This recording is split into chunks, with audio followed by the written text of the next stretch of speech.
بسم اللہ الرحمن الرحیم۔ عنوان ہے حق دلوایا مشرکین کی گستاخیاں۔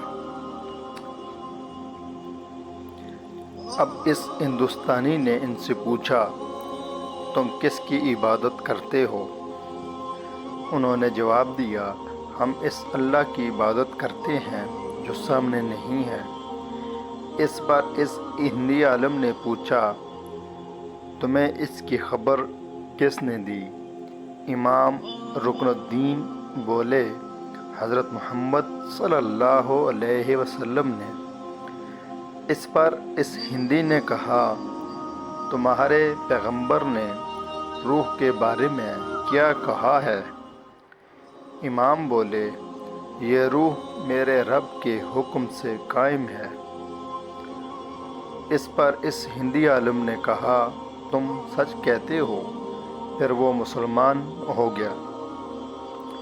ایک روز حضور نبی کریم صلی اللہ علیہ وسلم اپنے چند صحابہ رضی اللہ عنہم کے ساتھ مسجد حرام میں تشریف فرما تھے۔ ایسے میں قبیلہ زبید کا ایک شخص وہاں آیا۔ اس وقت نزدیک ہی قریش مکہ بھی مجمع لگائے وہاں بیٹھے تھے۔ قبیلہ زبید کا وہ شخص ان کے نزدیک گیا اور ارد گرد گھومنے لگا۔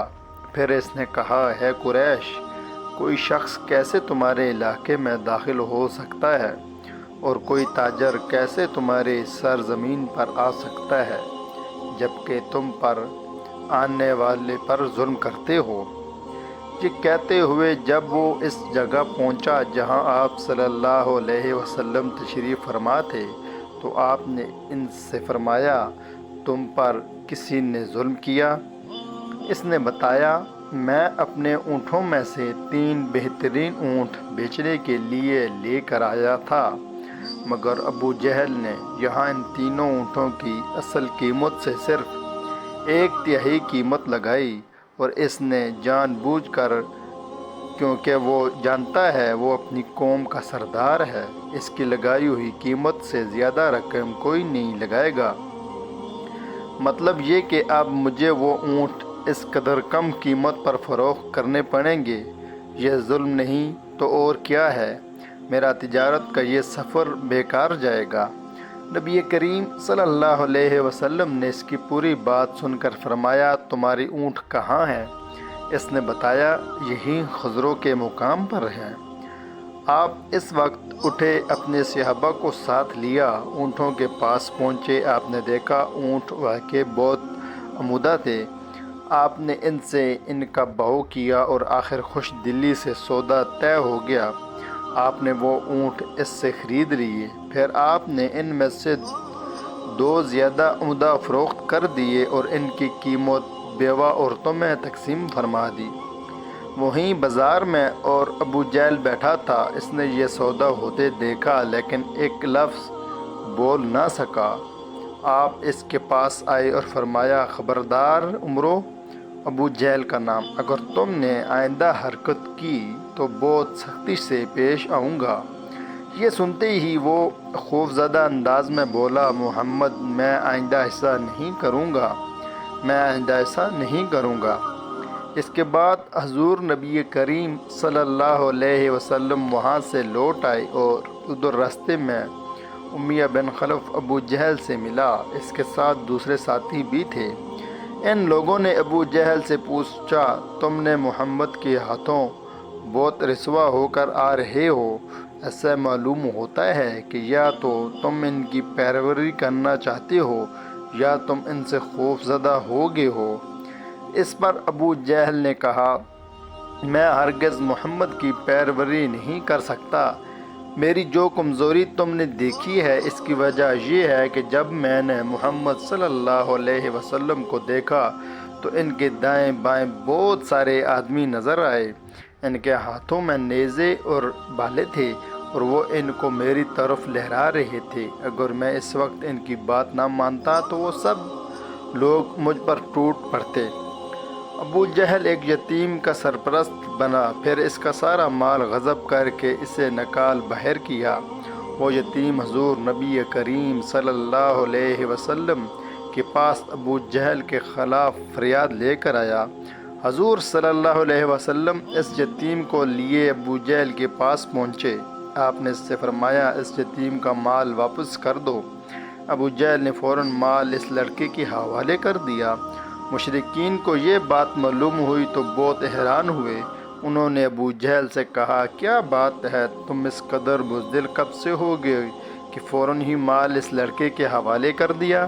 اس پر اس نے کہا، تمہیں نہیں معلوم محمد صلی اللہ علیہ وسلم کے دائیں بائیں مجھے بہت خوفناک ہتھیار نظر آئے تھے، میں ان سے ڈر گیا۔ اگر میں اس یتیم کا مال نہ لٹاتا تو وہ ان ہتھیاروں سے مجھے مار ڈالتے۔ قبیلہ حشم کے ایک شاخ آراستہ تھی۔ اس کے ایک شخص سے ابو جہل نے کچھ اونٹ خریدے لیکن قیمت ادا نہ کی۔ اس نے قریش کے لوگوں سے فریاد کی۔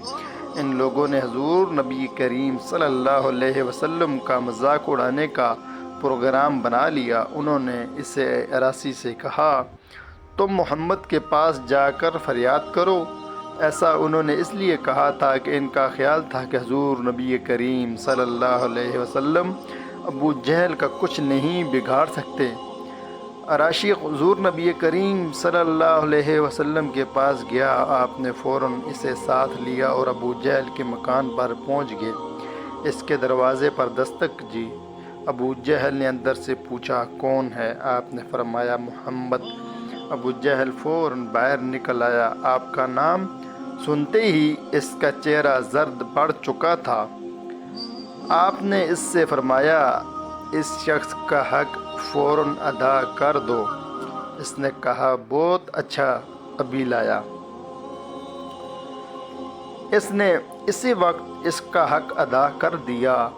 اب وہ شخص واپس اسی قریشی مجلس میں آیا اور ان سے بولا، اللہ تعالیٰ ان یعنی حضرت صلی اللہ علیہ وسلم کو جزائے خیر دے۔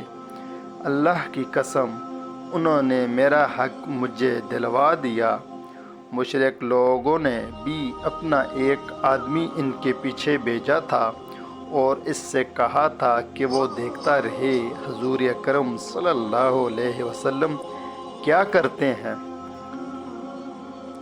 چنانچہ جب وہ واپس آیا تو انہوں نے ان سے پوچھا، ہاں تم نے کیا دیکھا؟ جواب میں اس نے کہا، میں نے ایک بہت ہی عجیب اور حیرت ناک بات دیکھی ہے۔ اللہ کی قسم، محمد نے جیسے ہی اس کے دروازے پر دستک دی تو وہ فوراً اس حالت میں باہر نکل آیا گویا اس کا چہرہ بالکل بے جان اور زرد ہو رہا تھا۔ محمد نے ان سے کہا کہ اس کا حق ادا کر دو۔ وہ بولا، بہت اچھا۔ یہ کہہ کر وہ اندر گیا اور اسی وقت اس کا حق لا کر دے دیا۔ قریشی سردار یہ سارا واقعہ سن کر بہت حیران ہوئے۔ اب انہوں نے ابو جہل سے کہا، تمہیں شرم نہیں آتی؟ جو حرکت تم نے کی، ایسی تو ہم نے کبھی نہیں دیکھی۔ جواب میں اس نے کہا، تمہیں کیا پتا؟ جو نہیں، محمد نے میرے دروازے پر دستک دی اور میں نے ان کی آواز سنی تو میرا دل خوف اور دہشت سے بھر گیا۔ پھر میں باہر آیا تو میں نے دیکھا کہ ایک بہت قد اور اونٹ میرے سر پر کھڑا ہے۔ میں نے آج تک اتنا بڑا اونٹ کبھی نہیں دیکھا تھا۔ اگر میں ان کی بات ماننے سے انکار کر دیتا تو وہ اونٹ مجھے کھا لیتا۔ کچھ مشرک ایسے بھی تھے جو مستقل طور پر آپ کا مذاق اڑایا کرتے تھے۔ اللہ تعالیٰ نے ان کے بارے میں ارشاد فرمایا، ترجمہ، یہ لوگ جو آپ پر ہنستے ہیں اور اللہ تعالیٰ کے سوا دوسروں کو معبود قرار دیتے ہیں، ان سے ان کے لیے ہم کافی ہیں۔ ان مذاق اڑانے والوں میں ابو جہل، ابو لہب، عقبہ بن ابی معیط، حکم بن عاص بن امیہ جو حضرت عثمان رضی اللہ عنہ کا چچا تھا، اور عاص بن وال شامل تھے۔ ابو لہب کی حرکات میں سے ایک حرکت یہ تھی کہ وہ حضرت صلی اللہ علیہ وسلم کے دروازے پر گندگی پھینک جایا کرتا تھا۔ ایک روز وہ یہی حرکت کر کے جا رہا تھا کہ ایسے اس کے بھائی حضرت حمزہ رضی اللہ عنہ نے دیکھ لیا۔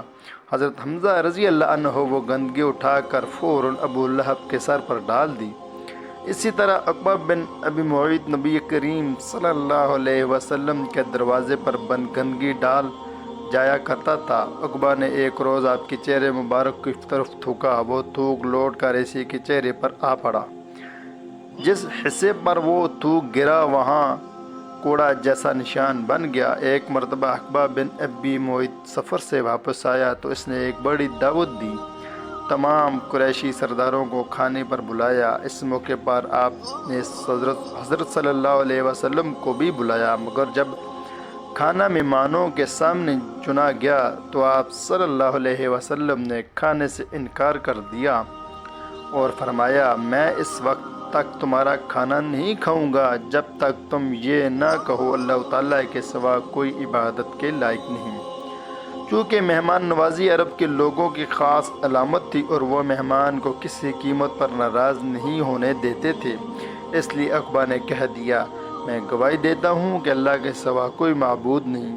یہ سن کر آپ صلی اللہ علیہ وسلم نے کھانا کھا لیا۔ کھانے کے بعد سب لوگ اپنے گھر چلے گئے۔ عقبہ بن ابی معیط ابی بن حلف کا دوست تھا۔ لوگوں نے اس سے بتایا کہ عقبہ نے کلمہ پڑھ لیا ہے۔ ابی بن حلف اس کے پاس آیا اور بولا، عقبہ کیا تم نے دین ہو گئے ہو؟ جواب میں اس نے کہا، خدا کی قسم میں بے دین نہیں ہوا، یعنی مسلمان نہیں ہوا ہوں۔ بات صرف اتنی سی ہے کہ ایک معزز آدمی میرے گھر آیا اور اس نے یہ کہہ دیا کہ میں جب تک اس کے کہنے کے مطابق توحید کی گواہی نہیں دوں گا وہ میرے ہاں کھانا نہیں کھائے گا۔ مجھے اس بات سے شرم آئی کہ ایک شخص میرے گھر آئے اور کھانا کھائے بغیر چلا جائے، اس لیے میں وہ الفاظ کہہ دیے اور اس نے کھانا کھا لیا۔ لیکن سچ یہی ہے کہ میں نے وہ کلمہ دل سے نہیں کہا تھا۔ یہ بات سن کر ابی بن خلف کا اطمینان نہ ہوا۔ اس نے کہا، میں اس وقت تک نہ اپنی شکل تمہیں دکھاؤں گا نہ تمہاری شکل دیکھوں گا جب تک تم محمد کے منہ نہ چڑھاؤ، ان کا منہ پر نہ تھوکو اور نہ ان کے منہ پر نہ مارو۔ یہ سن کر عقبہ نے کہا، یہ میرا تم سے وعدہ ہے۔ اس کے بعد جب حضور نبی کریم صلی اللہ علیہ وسلم اس بدبخت کے سامنے آئے، اس نے آپ کے منہ چڑھایا، آپ کے چہرہ مبارک پر تھوکا، لیکن اس کا تھوک آپ کا چہرہ مبارک تک نہ پہنچا بلکہ خود اس کے منہ پر آ کر گرا۔ اس نے محسوس کیا گویا آگ کا کوئی انگارہ اس کے چہرے پر آ گیا ہے۔ اس کے چہرے پر جلنے کا نشان باقی رہ گیا اور مرتے دم تک رہا۔ اسی عقبہ بن معیط کے بارے میں سورہ فرقان کی آیت 37 نازل ہوئی۔ ترجمہ، جس روز ظالم اپنے ہاتھ کاٹ کاٹ کر کھائے گا اور کہے گا، کیا ہی اچھا ہوتا میں رسول کے ساتھ دین کی راہ پر لگ جاتا۔ اس آیت کی تفسیر میں لکھا ہے، جس روز ظالم آدمی جہنم میں اپنا ایک ہاتھ دانتوں سے کاٹے گا، پھر دوسرے ہاتھ کو کاٹ کر کھائے گا، جب دوسرا کھا چکے گا تو پہلا پھر اگ آئے گا اور وہ اس کو کاٹنے لگے گا، غرض اسی طرح کرتا رہے گا۔ اسی طرح حکم بن عاص بھی حضرت صلی اللہ علیہ وسلم کے ساتھ مسخرہ بن کرتا تھا۔ ایک روز آپ صلی اللہ علیہ وسلم چلے جا رہے تھے، یہ آپ کے پیچھے چل پڑا۔ آپ کا مذاق اڑانے کے لیے منہ اور ناک سے طرح طرح کی آوازیں نکالنے لگا۔ آپ چلتے چلتے اس کی طرف مڑے اور فرمایا، تو ایسا ہی ہو جا۔ چنانچہ اس کے بعد یہ ایسا ہو گیا تھا۔ اس کے منہ اور ناک سے ایسی ہی آوازیں نکلتی رہتی تھی۔ ایک ماہ تک یہ بے ہوش کی حالت میں رہا۔ اس کے بعد مرنے تک اس کے منہ اور ناک سے ایسی ہی آوازیں نکلتی رہیں۔ اسی طرح عاص بن وائل بھی آپ صلی اللہ علیہ وسلم کا مذاق اڑایا کرتا تھا۔ وہ کہا کرتا تھا، محمد اپنے آپ کو اور اپنے ساتھیوں کو نعوذ باللہ یہ کہہ کر دھوکہ دے رہے ہیں کہ وہ مرنے کے بعد دوبارہ زندہ کیے جائیں گے۔ خدا کی قسم، ہماری موت صرف زمانے کی گردش اور وقت کے گزرنے کی وجہ سے آتی ہے۔ اس سے عاص بن وائل کا ایک واقعہ اور ہے۔ حضرت خباب بن عرط رضی اللہ عنہ مکہ میں لوہار کا کام کرتے تھے، تلواریں بناتے تھے۔ انہوں نے عاص بن وائل کو کچھ تلواریں فروخت کی تھیں، اس نے ابھی قیمت ادا نہیں کی تھی۔ خباب بن ارت رضی اللہ عنہ اس سے قیمت کا تقاضا کرنے کے لیے گئے تو اس نے کہا، خباب تم محمد کے دین پر چلتے ہو؟ کیا وہ یہ دعویٰ نہیں کرتے کہ جنت والوں کو سونا چاندی، قیمتی کپڑے، خدمتگار اور اولاد مرضی کے مطابق ملے گی؟ حضرت خباب بن ارت رضی اللہ عنہ بولے، ہاں یہی بات ہے۔ اب عاص نے ان سے کہا، میں اس وقت تک تمہارا قرض نہیں دوں گا جب تک کہ تم محمد کے دین کا انکار نہیں کرو گے۔ شکریہ ناظرین، پلیز لائک سبسکرائب ضرور کریں۔